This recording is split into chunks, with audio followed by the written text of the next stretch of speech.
අයිබෝන් ඔබට සුබ සන්ධ්‍යාවක් ප්‍රාර්ථනා කරනවා. ඒකතු වෙලා ඉන්නේ තරුණුරුණත් එක්ක සඳුදා දවස. ඉතින් ආදරෙන් ආරාධනා කරනවා අදත් සුපුරුදු විදියටම අපිත් එක්ක රැඳී සිටින්න. ජීවිතේ කොයිතරම් බාධක ආවත් ඒ බාධක අපිට අභියෝග ජය ගන්න පුළුවන් නම් ඒක තමයි ජීවිතය කියන්නේ. ඒක තමයි සාර්ථකත්වය කියන්නේ. අපි මේ දිනවල මේ මුහුණ දෙන ඒ වගේම අපි මේ දිනවල අපිට මුහුණ දෙන්න සිදු වෙලා තියෙන මේ අභියෝගات එක බැලුවම ජීවිතේ ටිකක් කටුකයි කියලා අපිට හිතෙනවා. නමුත් වැටිච්ච තැනින් නැගිටින්න ඒ වගේම අපි මේ ගමන ඉස්සරහටම යන්න ඕනේ. ඒක තමයි අද තරුණ රුහුණ ආරම්භ කරනකොට මට ඔබට කියන්න තියෙන්නේ.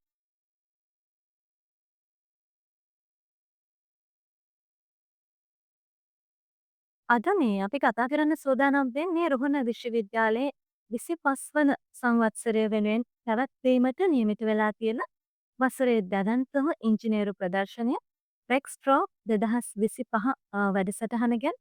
ඉතින් මේ වැඩසටහන දෙසැම්බර් 13, 14 ඒ වගේම 15 වෙදින පුරාවට ගාල්ල හපුගල රුහුණ විශ්වවිද්‍යාලයේ ඉංජිනේරු පීඨ පරිශ්‍රයේදී පැවැත්වීමට සූදානම් කරලා තියෙනවා. ඉතින් මේ රුහුණු විශ්වවිද්‍යාල ගැන කතා කරනකොට ඒ වගේම තමයි රුහුණ ඉංජිනේරු පීඨය ගැන කතා කරනකොට මේ ඉංජිනේරු පීඨය දෙපාර්තමේන්තු 5කින් සමන්විත වෙනවා. ඒ අතරින් පීඨයේ තියෙන පැරණිතුම ඒ කියන්නේ වසර 25ක් පුරාවටම විද්‍යාර්ථීන් බිහි කරපු අධ්‍යයන දෙපාර්තමේන්තු 3 මේ රජක ජයන්ති ප්‍රදර්ශනයක සූදානම් වෙන විදිය ගැන තමයි අද අපි කතා කරන්න සූදානම් වෙන්නේ. ඒ ගැන කතා කරන්න අපිට රුහුණ විශ්වවිද්‍යාලයේ පිරිසක් මේ මැදිරියට ඇවිල්ලා ඉන්නවා. විශ්වවිද්‍යාලීය උපාධි අපේක්ෂක සිසුන් 4 දෙනෙක් අපිත් එක්ක මේ ගැන කතා කරන්න සූදානම්ෙන් ඉන්නවා. ඉතින් ඉෂාන් සචිත්‍ර ඒ වගේම හිරුනි ලියනගේ පසිඳු රත්නසිරි මනීෂා දසනායක කියන අය තමයි අද අපිත් එක්ක එකතු වෙලා ඉන්නේ. අයිබෝන් කියන පිළිගන්නවා සියලු දෙනා.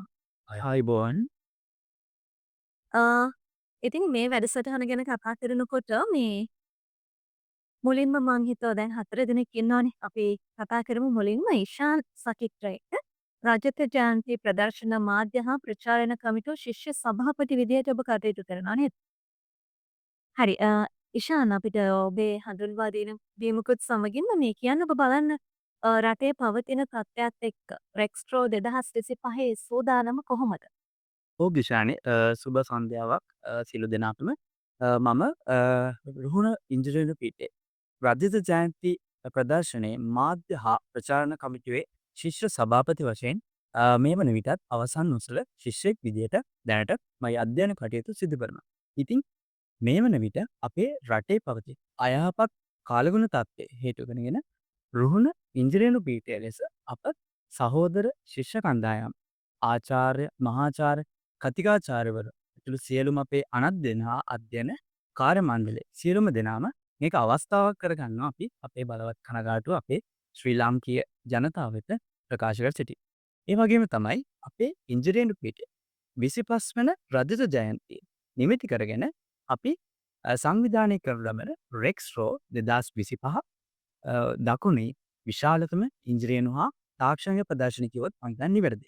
ඉතින් දෙසැම්බර් 13, 14, 15 යන දිනයන් පුරාම පෙරවරු 9 සිට රාත්‍රී 7 දක්වා ගාල්ල හපුගල ඉංජිනේරු පීඨ පරිශ්‍රයේදී මේ රෙක්ස්රෝ 2025 ඔබ වෙනුවෙන් සංවිධානය කරන්න අපේ මේ වන විටත් සියලු කටයුතු සූදානම් ගතිමු. ඉතින් අපි සියලු දෙනාටම ආරාධනා කර සිටිනවා. තව දවස් 12ක් වගේ කාලයක් තමයි අපිට තියෙන්නේ.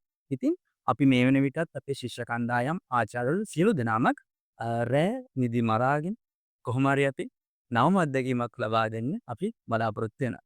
ඉතින් ඒ වගේම තමයි අපි ගිය දවසේ අපි බ්‍රහස්පතින්දා කරුණ රුහුණ වැඩසටහනත් සමග සාකච්ඡා කළා රෙක්ස්ට්‍රෝ 2025 කොහොමද අපේ ප්‍රදර්ශනයේ තියෙන සූදානම් ඒ කියන දේවල් පිළිබඳ අද දවසේ අපි කතා කරන්න බලාපොරොත්තු වෙනවා විෂය පත්‍යයන් තුනක් පිළිබඳ එය සිවිල් සහ පාරිසරික ඉංජිනේරිං දෙපාර්තමේන්තුව යාන්ත්‍රික හා නිෂ්පාදන ඉංජිනේරිං දෙපාර්තමේන්තුව හා විද්‍යුත් හා තොරතුරු ඉංජිනේරු දෙපාර්තමේන්තුව යන විෂය කොටස් පිළිබඳ. ඒ වගේම තමයි අපේ රෙක්ස්රෝ 2025 සංකල්පය තුළ අප මේ වන විට තව සුවිශේෂී වැඩ කටයුත්තක් අපි සංවිධානය කරමින් පවතිනවා. ඒ තමයි රෙක්ස්රෝ සමාජ සත්කාරක වැඩසටහන. ඒක මේ වෙන විටත් අපි විශ්වවිද්‍යාලය සහ අපේ හපුගල රෝණ සුධර්මාරාම විහාරස්ථානය ප්‍රමුඛ කරගෙන අපි ඒ සියලු දේවල් මේ වන විටත් සූදානම් කර සිටිනවා. ඔව් එතකොට මේ ඒෂාන් දැන් අපිට කිව්වා මේ සමාජ සත්කාරක වැඩසටහනක් පිළිබඳව විශේෂයෙන්ම මතක් කරන්න ඕනේ අපි මේ දිනවල ගත කරන්නේ මේ ව්‍යසනකාරී තත්වයක් එක්ක ඉතින් කාලගුණය හරස් වුණා අපේ ජීවිතවලට බාධාවක් නැති වුණා. හැබැයි මේ අපිට පුළුවන් විදිහට දැන් විශ්වවිද්‍යාලයේ ශිෂ්‍ය ප්‍රජාව විදිහට මේ සඳහා සහයෝගය දෙනවා. ඒ වගේම තමයි රෙක්ස්ට්‍රෝ ඔබත් සූදානමින් ඉන්නවා මේ සමාජ සත්කාරක වැඩසටහන සිදු කරන්න. අපි කැමතියි ඒ ගැන දැනගන්න. ඔව් ගිෂානි. රෙක්ස්ට්‍රෝ 2025 සංකල්පය තුළ අපි සරණක් සොයන්නන්ට සරණක් වන්නට යන තේමාව කරගත් සමාජ සත්කාරක වැඩසටහනක් මේ වන විට ඉංජිනේරු පීඨයේ ශිෂ්‍ය සංගමයේ විදිහට අපි එන්නට සූදානම් කරලා තියෙනවා. ඉතින් ගම්වතුරින් හා නායාමේ විපතටපත් වී සිටින අපේ ජනතාවට සහන සැනසීම සඳහා රුහුණ විශ්වවිද්‍යාලීය ඉංජිනේරු පීඨ ශිෂ්‍ය සංගමය හා ගාල්ල හපුබල ශ්‍රී සුධර්මාරාම මහා විහාරස්ථානයේ විහාරාධිපති ස්වාමින් වහන්සේගේ අනුශාසනා පරිදි අපි වියලි ආහාර ද්‍රව්‍ය, ඖෂධ, ඇඳුම් හා සනීපාරක්ෂක ද්‍රව්‍ය ඇතුළු අත්‍යවශ්‍ය ද්‍රව්‍ය රැස් කිරීමට මේ අවස්ථාවේ අපි සියලු කටයුතු සංවිධානය කළා. ඉතින් මම ආරාධනා කරනවා අපේ ශ්‍රාවක සියලු දෙනාටම අපි හා එක්වන්න කියලා. ඒ සඳහා විමසීම් සඳහා මම දුරකථනත් මේ අවස්ථාවේ මතක් කරන්න. 0.70 266යි 66යි 04 සහ 0.71යි 474යි 1988 කියන දුරකථන මාර්ග ඔස්සේ වැඩිදුර විස්තර දැනගැනීමේ අවස්ථාවක් තියෙනවා. ඒ වගේම තමයි ප්‍රදර්ශනයේ ප්‍රවේශ ගාස්තු මේන විටත් අපි මේ සමාජ සත්කාරක වැඩසටහන් සඳහා දායකත්වය ලබා දීමටත් බලාපොරොත්තු වෙනවා. ඔය ඉතින් ඔබට පුළුවන්කම තියෙනවා ඒ සත්ක්‍රියාවට දායක වන්නත් ඒ බවත් මතක් කරනවා. ඔහු දුරකථන අංකයක් මතක් කරා. මම කියනවා නැවත ඉෂාන් අපිට ඒ දුරකථන අංකය මතක් කරන්න. ඒක වඩාත් ප්‍රයෝජනවත් වෙයි අපි වහගෙන ඉන්න අපේ ශ්‍රාවක පිරිසට. ඔව් 0.70යි 266යි 66යි 04 සහ 0.71යි 474යි 19යි 88. ඔව් ඔබට මේ දුරකථන අංක ඔස්සේ පුළුවන්කම තියෙනවා වැඩිදුර තොරතුරු මේ සම්බන්ධයෙන් දැනගන්න. මේ සමාජ සත්කාරක වැඩසටහන සම්බන්ධයෙන්. හොඳයි. මට හිතුණා මේ හිරුනි ලියනගේත් අපිත් එක්ක එකතු වෙලා ඉන්නවා. මේ හිරුනි දැන් මේ රටේ පවතින තත්ත්වය මේ පවතින වාතාවරණය මේ ප්‍රදර්ශනයට දැන් බලපෑමක් වෙන්න පුළුවන්. දැන් ඕනම දෙයක් වෙනස් වෙන සුළුයි. හැමදේම මේ කාලෙත් එක්ක දැන් අපිට සිද්ධ වෙලා තියෙනවා හුරු වෙන්න හැඩ ගැහෙන්න. දැන් ඒ නිසා මේ දින මේ පවත්වන්න තිබ්බ දිනක් නෙමෙයි මේ පවත්වන්න වෙලා තියෙන්නේ. කොහොම නමුත් මම කැමතියි දැනගන්න මේ රටේ පවතින තත්ත්වය ප්‍රදර්ශනයට බලපෑම් එල්ල කරන්නේ මොන විදියට? ද- සුබ සන්ධ්‍යාවක් කියන මුලින්ම එක්ස්ට්‍රෝ 2025 රුහුණ විශ්වවිද්‍යාලයේ ඉංජිනේරු පීඨයේ 25 වෙනි සංවත්සරය වෙනුවෙන් ඔබට පිළිම කරන්නට සූදානම් කරපු ප්‍රදර්ශනයක්. ඉතින් නිෂාන් අය කිව්වා වගේම පහුගිය මාස කිහිපයක් පුරාවටම විවාරා නොබලා ඔබ වෙනුවෙන් මේ ප්‍රදර්ශනයේ සංවිධානය කටයුතු වල අපි යෙදුණා. නමුත් අවාසනාවන්ත තත්ත්වයක් රටේ තියෙන්නේ. ඒක සිද්ධ වුණා මේ ව්‍යසනකාරී තත්ත්වයක් එක්ක ප්‍රදර්ශනයේ කටයුතු මදකට අත්හිටවන්න. ප්‍රධාන වශයෙන් කියනවා නම් ප්‍රෙක්ෂෝ 2025 අපේ රිදී ජුපිලි සැමරුමට සමගාමී වූ මූලික වටේ තරඟ පැවැත්වුණු තරඟාවලි බොහෝම එක අවසන් වටේ තරඟ රෙක්ෂෝ 2025 ප්‍රදර්ශනයේදී පවත්වන්නට සැලසුම් කළා තිබුණා. ඒ වගේම ඒ සඳහා රට පුරා විහිදුණු දක්ෂ තරඟකරුවන් රැසක් සුදුසුකම් ලබා තිබුණා. උදාහරණයක් විදිහට කියනවා නම් එක්ස්බොටික්ස් 2025 රොබෝ නිර්මාණ තරඟය විශ්වවිද්‍යාල අංශි වගේම පාසල් අංශවල අවසන් වටසේට සුදුසුකම් ලැබූ තරඟකරුවන් බොහෝමයක් සිටියත් රටේ පවතින තත්ත්වයත් එක්ක ඔවුන් බොහෝ ගැටලුකාරී අවස්ථාවන්ට මුහුණ දී සිටින්නේ. ඉතින් ඒ නිසා ඔවුන් වෙනුවෙනුත් රෙක්ස්ට්‍රෝ 2025 ප්‍රදර්ශනය සමාද කරන්නට අපි තීරණය කළා. ඒත් එක්කම කියන්න ඕනි රට පුරා පාසල්වල නංගිලා මංගිලා බොහෝමයක් අපිත් එක්ක එකතු වෙන්න බොහොම ආසාවෙන් හිටියත් දැනට පවතින තත්ත්වයන් එක්ක ඔවුන්ගේ ආරක්ෂාව සහ අපහසුතාව වෙන සැලකීමක් වෙමින් රට යථා තත්ත්වයට පත් වූ ඉතින් රෙක්ස්ට්‍රෝ 2025 ප්‍රමා කරන්නටයි අපි කල්පනා කළේ. ඔය ඉතින් අපේ මේ ඒ පමා කිරීම ගැනත් ඔබව දැනුවත් කළා. ඉතින් ඔය නැවත පැවැත්වන්නේ දෙසැම්බර් 13, 14 සහ 15 කියන තිදින පුරාවටම පැවැත්වෙනවා කියලා තමයි සඳහන් කරන්නේ. රෙක්ස්ට්‍රෝ 2025 ගැන අපි කතා කරනවා. තවදුරටත් ඔබට ආරාධනා කරනවා අපෙන් ග්‍රහණක් සමගින් රැඳෙන්නට. අපි කතා කරේ රෙක්ස්ට්‍රෝ 2025 සම්බන්ධයෙන්. ඉතින් මේ ගැන කතා කරනකොට මේ අපි කියවනේ දෙපාර්තමේන්තු 5ක් තියෙනවා කියලා කිව්වා. ඒ අතරින් මේ සිවිල් හා පාරිසරික ඉංජිනේරු විද්‍යාව කියලා කියන්නේ මොකක්ද කියන එක අපිට දැනගන්න ඕනේ. මොකද මේ එහෙමත් දෙපාර්තමේන්තුවක් තියෙනවා මේ දෙපාර්තමේන්තු 5 අතර. ඒ පිළිබඳව අපි පස්සෙන්දොර රත්නසිරිගෙන් තමයි අහන්න සූදානම් වෙන්නේ. මේ සිවිල් හා පාරිසරික ඉංජිනේරු විද්‍යාව කියන්නේ මොකක්ද? ඒ වගේම තමයි ඒ හා බැඳුණු විශේෂ ක්ෂේත්‍ර මොනවද කියලා මම කැමතියි ඔබෙන් දැනගන්න. ඔව්. සුබ සන්ධ්‍යාවක් වේවා. ඉතින් ඇත්තටම සිවිල් හා පාරිසරික ඉංජිනේරු විද්‍යාව ගැන කතා කරන්න මම මුලින්ම ඒක ඇත්තටම සංයෝජනයක්. සිවිල් ඉංජිනේරු විද්‍යාව සහ පාරිසරික ඉංජිනේරු විද්‍යාව. මම මේ දෙක ගැන වෙන වෙනම පැහැදිලි කරන්නම්. සිවිල් ඉංජිනේරු විද්‍යාව ගැන ගත්තොත් සිවිල් ඉංජිනේරු විද්‍යාව කියන්නේ අපි එදිනෙදා දකින යටිතල පහසුකම් සහ පාරිසරික තිරසරභාවය ගැන අවධානය යොමු කරන විෂයක් ක්ෂේත්‍ර. උදාහරණයක් විදිහට ගත්තොත් අපි එදිනෙදා ජීවිතයේ දකින පාලම්, ගොඩනැගිලි, මාර්ග මෙන්න මේ වගේ භෞතික යටිතල පහසුකම් සරලවම ගත්තොත්. මෙන්න මේවා සැලසුම් කිරීම, ඉදිකිරීම සහ නඩත්තු කිරීම. මෙන්න මේ ක්‍රියාවලි තුනම ගැන අධ්‍යයනය කරන විෂයක් ක්ෂේත්‍රයක් තමයි සිවිල් ඉංජිනේරු විද්‍යාව කියන්නේ. එතකොට මම දැන් කතා කරන්න පාරිසරික ඉංජිනේරු විද්‍යාව කියන්නේ මොකක්ද කියලා. පාරිසරික ඉංජිනේරු විද්‍යාව කියන්නේ පරිසරය හා බැඳුණු ඉංජිනේරු යාන්ත්‍රණය ගැන අධ්‍යයනය කරන විෂයක්. ඉතින් මේ යටතේ අපි පාරිසරික දූෂණය, අපද්‍රව්‍ය කළමනාකරණය, පරිසරය ආරක්ෂා කිරීම වගේ අංශ ගැන අධ්‍යයනය කරනවා. ඉතින් සිවිල් ඉංජිනේරු විද්‍යාව සහ මේ පාරිසරික ඉංජිනේරු විද්‍යාව මේ ගැන කතා කරද්දී අපිට හම්බෙන විෂය ශේෂ්ත්‍ර ගොඩක් තියෙනවා. මම මුලින්ම කිව්වා වගේ ඉදිකිරීම් ක්ෂේත්‍රය. ඒ කියන්නේ අපි කියනවා කන්ස්ට්‍රක්ෂන් ඉංජිනේරින් කියලා. ඒ වගේම ව්‍යුහාත්මක ඉංජිනේරු විද්‍යාව. අපි මේකට කියනවා ස්ට්‍රක්චරල් ඉංජිනේරින් කියලා. ඒ වගේම මුලින්ම කිව්වා වගේ පාරිසරික ඉංජිනේරු විද්‍යාව, භූවිද්‍යාත්මක ඉංජිනේරු විද්‍යාව. ඒකට අපි කියනවා ජියෝ ටෙක්නිකල් ඉංජිනේරින් කියලා. ට්‍රාන්ස්පෝර්ටේෂන්. ඉතින් මෙන්න මේ වගේ අංශ ගණනාවක් තියෙනවා. මේ සිවිල් සහ පාරිසරික ඉංජිනේරු විද්‍යාවත් එක්ක බැඳිච්ච.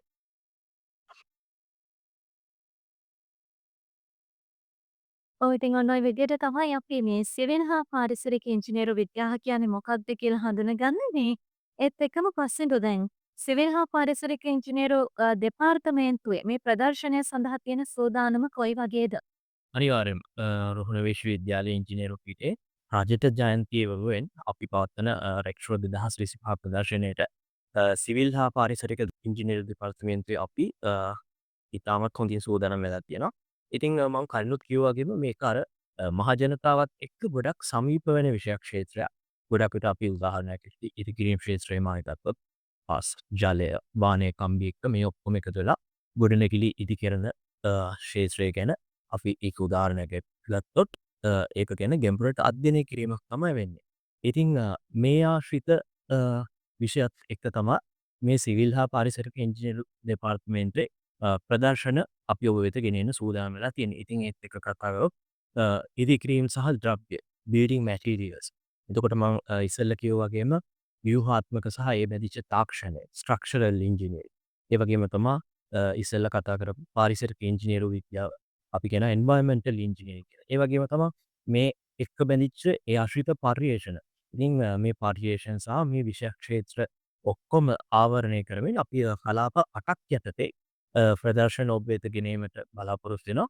ඉතින් මේවා දැක ගන්න සිවිල් හා පාරිසරික ඉංජිනේරු දෙපාර්තමේන්තුවට එන්න කියලා ආරාධනා කරනවා.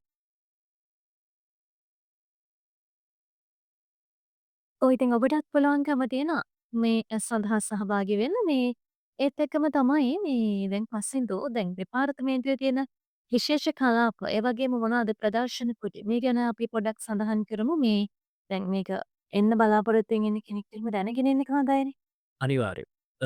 මම මුලින්ම කියන්න අපේ දෙපාර්තමේන්තුවට ආවම මුලින්ම හම්බ වෙනවා භූවිද්‍යා ඉංජිනේරු කලාපය. අපි මේකට කියනවා ජියෝ ටෙක්නිකල් ඉංජිනේරින් කියලා. අපි කවුරුත් දැකලා ඇති ගිනි කන්දක් සක්‍රිය වෙන විදිහ දැකලා කියනවා. අඩුම තරමින් වීඩියෝ එකක් හරි අපි බලලා තියෙනවා. ඉතින් මේ වීඩියෝ එකකින් හරි මේ බලලා තියෙන ගිනි කන්ද සක්‍රිය වෙන එක විස්තරාත්මකව ආකෘතියකින් අපි මේවට කියනවා ප්‍රොටෝටයිප්ස් කියලා. මේ ආකෘතියකින් දැක බලා ගන්න පුළුවන් ඔබට අපේ භූවිද්‍යා ඉංජිනේරු කලාපයට ආවොත්. ඉතින් විස්තරාත්මකව ඒ ගැන වැඩිදුර විස්තර සහ දැනුම ඔබ වෙත ලබා දෙන්න අපි සූදානමින් ඉන්නවා. මේ ආකෘතිය දවසට කීප සැරයක් ක්‍රියාත්මක කරලා ඔබට පෙන්වන්නත් අපි සූදානමින් ඉන්නවා. ඒ වගේම තමා භූවිද්‍යා ඉංජිනේරු විද්‍යාව ඇතුළේ අපේ තව අපි මේවට කියන ඇප්ලිකේෂන්ස් කියලා. අපි මේ භූවිද්‍යා ඉංජිනේරු විද්‍යාව ව්‍යවහාරික වශයෙන් පාවිච්චි කරන්න කොහෙද කියලා. ටනල් බෝරින් මැෂින් එකක් ගැන අපි කතා කරන්න සූදානම් ඉන්නවා. ටනල් බෝරින් මැෂින් එකක් කියන්නේ උමං මාර්ගයක් ඉදිකිරීමේදී අපි යොදා ගන්නා විශේෂ යන්ත්‍රයක්. ඉතින් මේ යන්ත්‍රය ඇසුරෙන් කොහොමද උමං මාර්ගයක් අපි නිර්මාණය කරන්නේ? ඒ ආකෘතියක් අපි පෙන්වන්න සූදානමින් ඉන්නවා. ඒ වගේම තමයි ලෝකයේ සුප්‍රසිද්ධ ගොඩනැගිලිවල යාන්ත්‍රණයන් කතා කරන්නත් අපි සූදානමින් ඉන්නවා. මං තව සෝන් එකක් ගැන කතා කරන්නම්. මේ තමයි බිල්ඩින් මැටීරියල් සෝන් එක. බිල්ඩින් මැටීරියල් සෝන් එකේදී අපි කතා කරනවා ගොඩනැගිලි ඉදිකිරීම සහ ඉදිකිරීම ද්‍රව්‍ය ගැන. විශේෂයෙන් අපි මෙතනදී සලකලා බලන්නේ තිරසාර සංවර්ධනය කියන සංකල්පය. තිරසාර සංවර්ධනය කියන සංකල්පයත් එක්ක ඒ ගොඩනැගිලි වල ශක්තිය ආරක්ෂාව තහවුරු වෙන ආකාරයට තිරසාර සංවර්ධනය ඇතිවන විදිහට යොදා ගන්න පුළුවන් තිරසාර ද්‍රව්‍ය.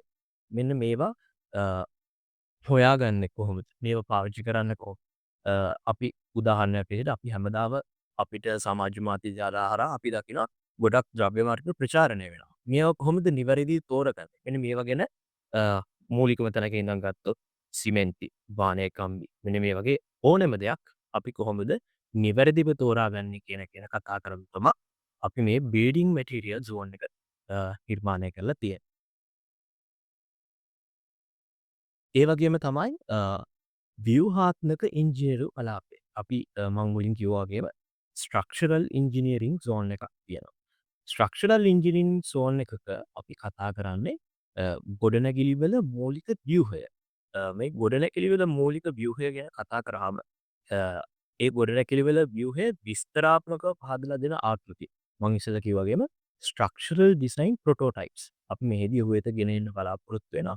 එතකොට ගොඩනැගිල්ලක ව්‍යුහය කොහොමද ඒ ගොඩනැගිල්ලේ ශක්තියට සහ ආරක්ෂාවට බලපාන්නේ? මෙන්න මේ වගේ දේවල් ගැන කතා කරන්න අපි සූදානම් වෙලා ඉන්නවා. ඉතින් මේ දේවල් විස්තරාත්මකව ඉදිරිපත් කරන ආකෘති 13ක් අපි ඔබ වෙත ගෙන ඒමට බලාපොරොත්තු වෙමින් ඉන්නවා. ඉතින් මේ අපි කතා කරේ රෙක්ස්ට්‍රෝ 2025 ප්‍රදර්ශනය පිළිබඳව. මේ ගැන කතා කරනකොට අපි ගියදට කලින් මේ අපි කතා කරා මේ විශේෂ කලාප සහ ප්‍රදර්ශන කෘති පිළිබඳව. ඉතින් මේ පසළොත් සමගින් තමයි කතා කරමින් හිටියේ. සිවිල් හා පාරිසරික ඉංජිනේරු දෙපාර්තමේන්තුවේ තියෙන මේ මොනවද විශේෂ කලාප ඒ වගේම මොනවද ප්‍රදර්ශන කෘති මේ ගැන කතා කළා. අපි තවත් කරුණු ටිකක් මේ ගැන දැනගත්තොත් හොඳයි කියලා තමයි හිතෙන්නේ මට. නේද බසින්ද? ඔව් අනිවාර්යයෙන්ම. ඉතින් මම මුලින් කතා කරා භූවිද්‍යාත්මක කලාපය ගැන. ඒක ජියෝ ටෙක්නිකල් ඉංජිනීරින් කියලා අපි යන්නේ. ඒ වගේම බිල්ඩින් මැටීරියල්ස් ඉදිකිරීම සහ ද්‍රව්‍ය ආශ්‍රිත කලාපය සහ ව්‍යුහාත්මක ඉංජිනේරු කලාපය කියන්නේ ස්ට්‍රක්චරල් ඉංජිනීරින් සෝන් එක. ඉතින් මේ විදිහටම අපේ දෙපාර්තමේන්තුවේ තව විශේෂ කලාපයක් තියෙනවා. නාගරීකරණය සහ වර්තමානයේ දකින්න පුළුවන් විශේෂ ක්‍රියාවලිය තමයි නාගරීකරණය සහ තාක්ෂණයේ ශීඝ්‍ර දියුණුවීම. ඉතින් ඉංජිනේරු විද්‍යාව තවදුරටත් කියනවා නම් ඉංජිනේරු මැනුම් විද්‍යාව. මේ කියන අලුත් සංකල්පවලට අනුවර්තනය වෙමින් පවතිනවා. ඉතින් ඉංජිනේරු විද්‍යාවේ පරිණාමය සහ ඉංජිනේරු මැනුම් විද්‍යාවේ පරිණාමය අතීතයේ සිට අනාගතය දක්වා මේ විද්‍යාවල් වල පරිණාමය අංශ දෙකක් තුළදී අපේ දෙපාර්තමේන්තුවේ බලා ගන්න පුළුවන්. අතීතය ගැන කතා කරනවා නම් අතීතයේදී ඉදිවෙච්ච ලෝකර්ථ සිද්ධ ගොඩනැගිලි. එතකොට ඒවා ඉදිකෙරුණු ආකාරය. ඒ වගේම තමයි අනාගතය ගැන කතා කරනවා නම් අනාගතයේදී දියුණු නගරවලට එන්න තියෙන සංකල්ප. අපි මේවා හඳුන්වනවා ස්මාර්ට් සිටීස් සහ ලයින් සිටීස්. ඒ කියන්නේ සුහුරු නගර ආශ්‍රිත සංකල්ප තමයි අපි මෙහිදී ඔබහට පෙන්වන්න සූදානම් කරලා තියෙන්නේ. ඉතින් මේකත් දැක බලා ගන්න පුළුවන් සිවිල් සහ පාරිසරික ඉංජිනේරු දෙපාර්තමේන්තුවට ආවොත්. ඒ වගේම තමා මං අන්තිමටම කතා කරන්න යන්නේ පාරිසරික ඉංජිනේරු කලාපය ගැන. එන්වයර්න්මන්ටල් ඉංජිනීරින් සෝන් එක තමා අපේ විශේෂ කලාපයක් අපේ දෙපාර්තමේන්තුවේ තියෙන. පරිසරය අපිට හම්බ වෙන ස්වභාවික සම්පත් හා බැඳුණු ඉංජිනේරු විද්‍යාව ගැන තමා අපි මෙහිදී වැඩිපුරම කතා කරන්නේ. උදාහරණයක් හැටියට මං ජලය ගන්නවා. පානීය ජලය.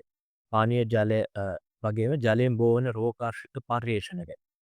බොහොම ලස්සනට ඉදිරිපත් කරනවා මේ කලාපයේදී. ඒ වගේම තමා අපි හිතමු ගඟකින් ගන්න වතුර පිරිසිදු පානීය ජලය හැටියට ඔයාගේ ගෙසට්ට එන විදිහ. මේ ක්‍රියාවලිය අපි ඔබට විස්තරාත්මකව පෙන්වන්න සූදානම්. ඉතින් මේ ක්‍රියාවලිය ලස්සනට පහදලා දෙන විශාල ආකෘතියක් ඔබට බලා ගන්න පුළුවන්. එහිදී යොදා ගන්න රසායනික ද්‍රව්‍ය කාර්යක්ෂම විදිහකට අපිට කොහොමද අපේ නිවසට ජල පිරිපහදු පද්ධතියක් හදාගන්න. මේ වගේ දේවල් දැනගන්න අපේ පාරිසරික ඉංජිනේරු කලාපයට එන්න. ඉතින් මේ වගේ දේවල් තමයි අපි සිවිල් සහ පාරිසරික ඉංජිනේරු දෙපාර්තමේන්තුවෙන් අපි ඔබට ගෙන එන්නේ. ඉතින් එහෙම කියලා ආරාධනා කරනවා.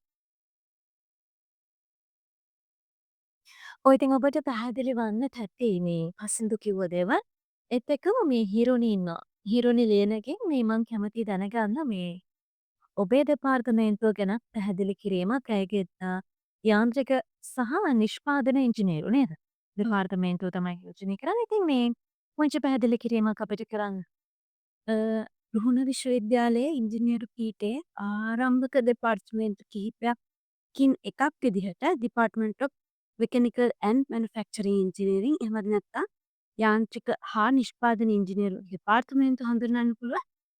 මේ වෙනකොට සිසුන් 400ක පමණ ප්‍රමාණයක් දෙපාර්තමේන්තුව තුළ අධ්‍යාපන කටයුතු වල නිරත වෙලා ඉන්නවා.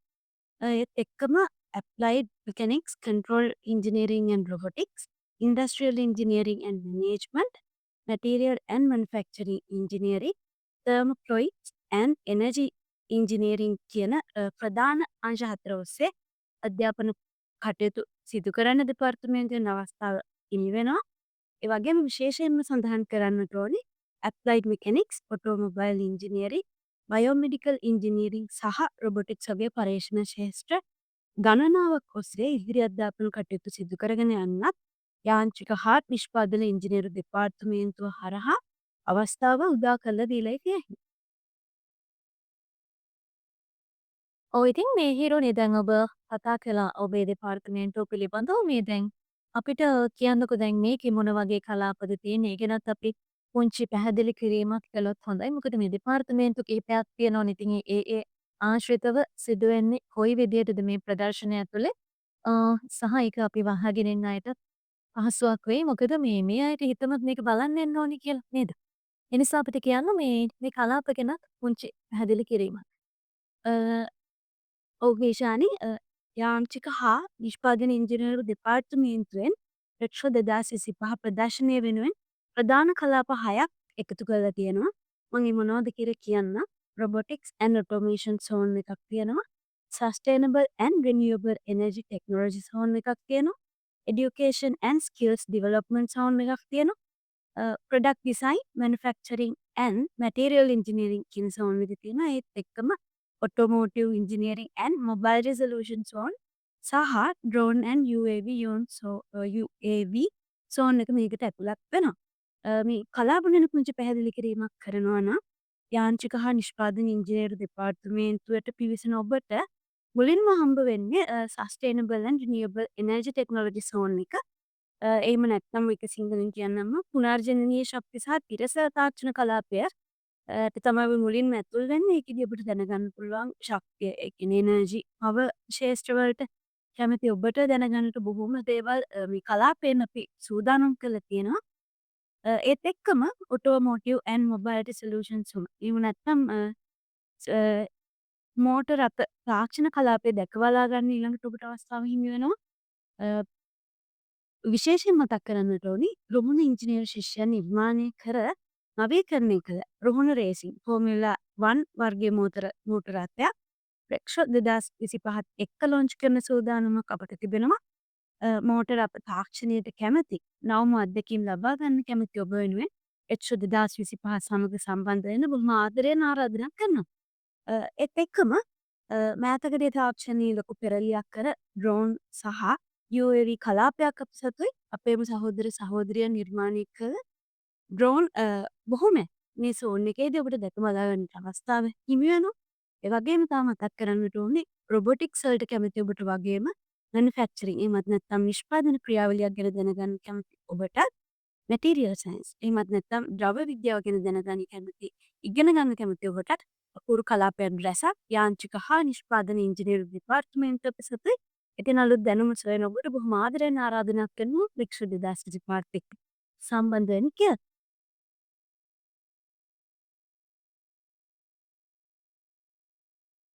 ඔය ඉතින් ඔබට ආරාධනා කරනවා සම්බන්ධ වෙන්න කියලා. ඒත් එක්කම අපි යන්න හදන්නේ දැන් මේ විදුලි හා තොරතුරු ඉංජිනේරු දෙපාර්තමේන්තුවට එහෙම නේද හදිෂා? ඔව් දිශානි. ඔව් අපිට දැනගන්න ඕනේ දැන් මෙහෙමයි. එංගුරුගුණ විශ්වවිද්‍යාලයේ ඉංජිනේරු පීඨයේ විදුලි හා තොරතුරු ඉංජිනේරු දෙපාර්තමේන්තුව ගැන අපි පුංචි විස්තරයක් ඉදිරිපත් කරන්න දැන් මොනවද මේකේ වෙන්නේ මොනවද තියෙන්නේ අපි ගැන කතා කරමු. ඔව් ඇත්තෙන්ම ලංකාවේ රාජ්‍ය විශ්වවිද්‍යාලවල ඉංජිනේරු පීඨ ගැන අපි සැලකුවොත් රුහුණ විශ්වවිද්‍යාලයේ ඉංජිනේරු පීඨය කියලා කියන්නේ ඉහළින්ම නම කියවෙන පීඨයක්.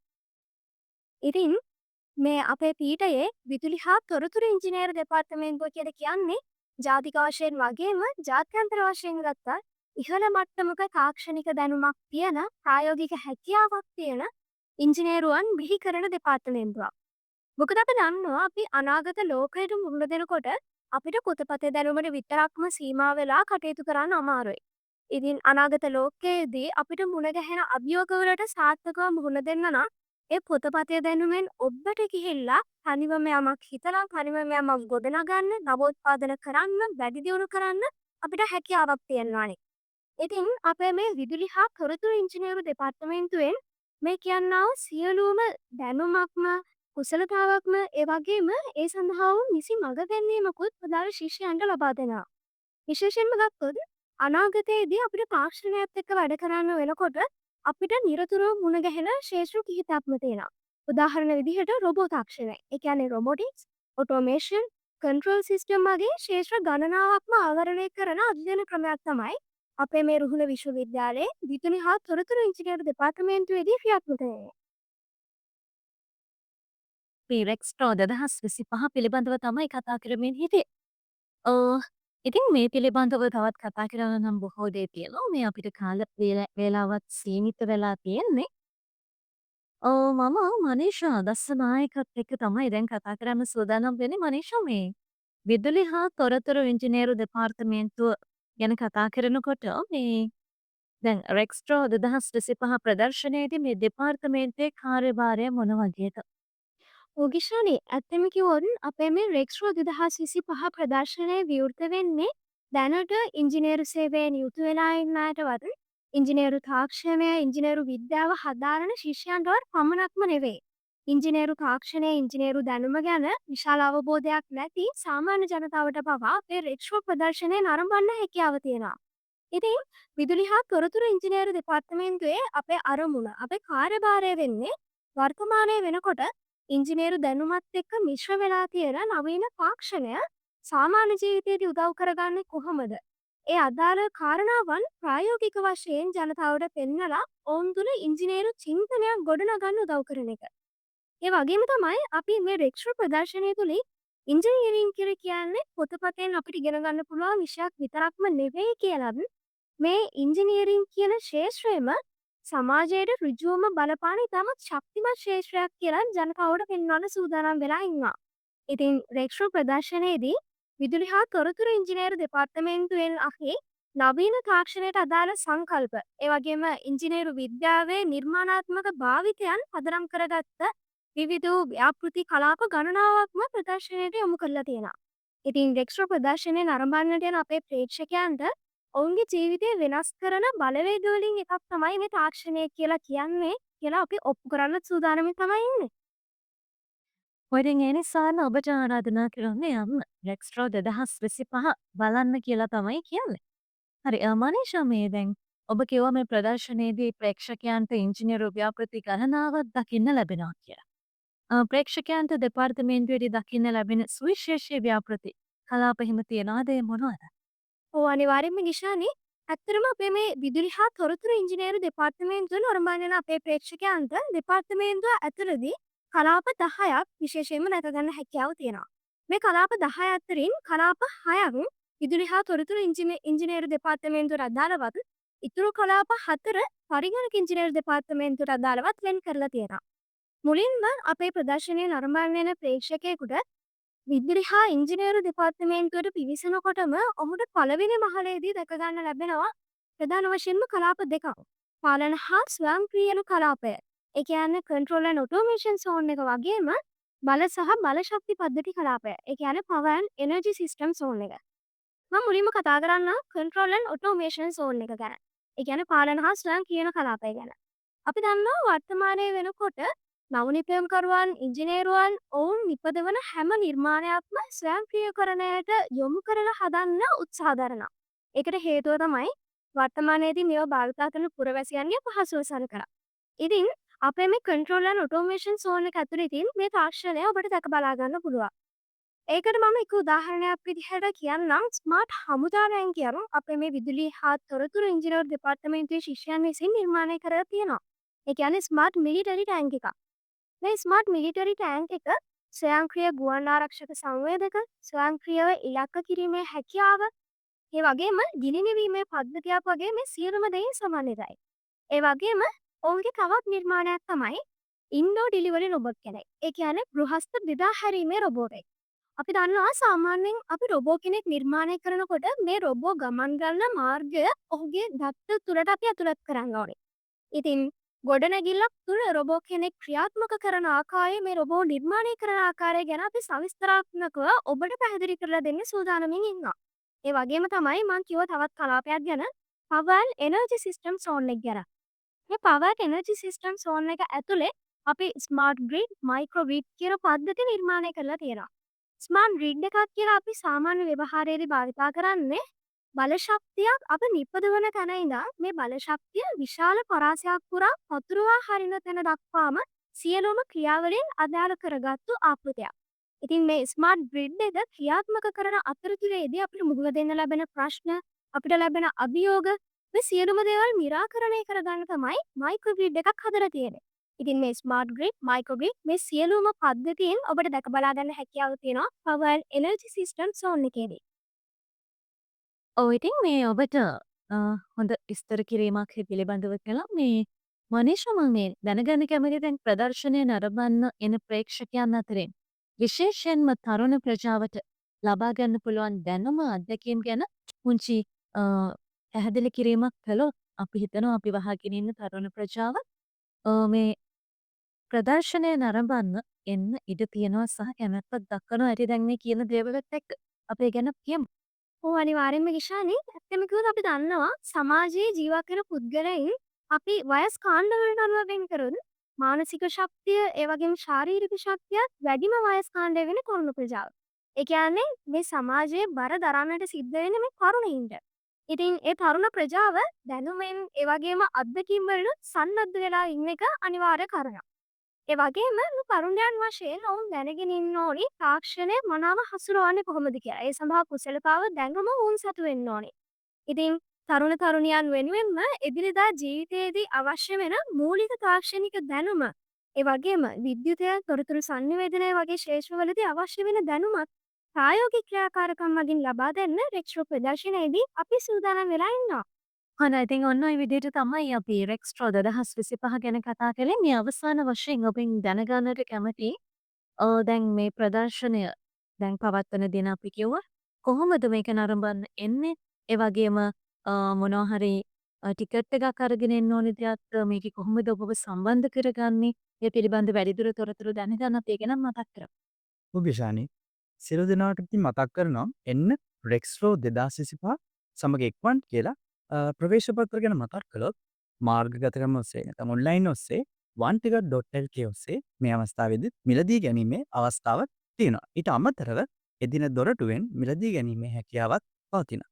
ඒ වගේම තවත් මතක් කරන්න ඕන දෙයක් තියෙනවා. ඒ තමයි දැනටමත් අපෙන් ටිකට් මිලදීගත් අපේ නරබන්නන් වෙනුවෙන් අපේ නවදින අපේ දෙසැම්බර් 13 14 15 වැනි දිනයන් සඳහා ඒ පැරණි ටිකට් වළංගු වන බව මේ අවස්ථාවෙත් මතක් කර සිටිනවා. ඒ වගේම ඉතින් ආරාධනා කරනවා දෙසැම්බර් 13 14 15 ගාල්ල රුහුණ ඉංජිනේරු පීඨ පරිශ්‍රයේ ඔබත් පැමිණෙන්න. අප සූදානම් ඔබ වෙත නවම අත්දැකීමක් ලබා දෙන්න අපේ රුහුණ ඉංජිනේරු පීඨයේ 25 වන සංවත්සරයේ රජ ජයන්තිය නියමිති කරගෙන පවත්වන ලබන රෙක්ස්රෝ 2025 දකුණේ විශාලතම ඉංජිනේරු හා තාක්ෂණික ප්‍රදර්ශනය වෙත ඔබත් පැමිණෙන්න කියලා ආරාධනා කරනවා. ඔව් රුවන විශ්වවිද්‍යාලයේ 25 වන සංවත්සරය වෙනුවෙන් තමයි මෙම ප්‍රදර්ශනය පවත්වන්නේ රෙක්ස්ට්‍රෝ 2025 දෙසැම්බර් 13 14 සහ 15 තෙදින පුරාවට ගාල්ල හපුගල රෝහණ විශ්වවිද්‍යාලයේ ඉංජිනේරු පීඨ පරිශ්‍රයේදී තමයි මේ කටයුතු සිදු වෙන්නේ. ඔබට ගෞරවයෙන් ආරාධනා කරනවා මේ සඳහා සහභාගී වෙන්න. ඒ වගේම ඉතින් අද රෙක්ස්ට්‍රෝ 2025 ගැන අපිත් එක්ක කතා කරමු. රුහුණ මැදිරියට පැමිණිලා ඉන්න ඉෂාන් සචිත්‍ර, හිරුනි ලියනගේ, පසිඳු රත්නසිරි, මනීෂා දසනායක සියලු දෙනාටම බෙහෙවින්ම ස්තුතියි. ඒ වගේම අපි ඉතින් අයබෝන් කියලා සියලු දෙනාටම සමු දෙනවා. අයබෝන් අපිට. හොඳයි. එහෙනම් ඉතින් ඔන්න ඔය විදිහට තමයි රෙක්ස්ට්‍රෝ 2025 ගැන අපි ඔබට තොරතුරු රැගෙන ආවේ.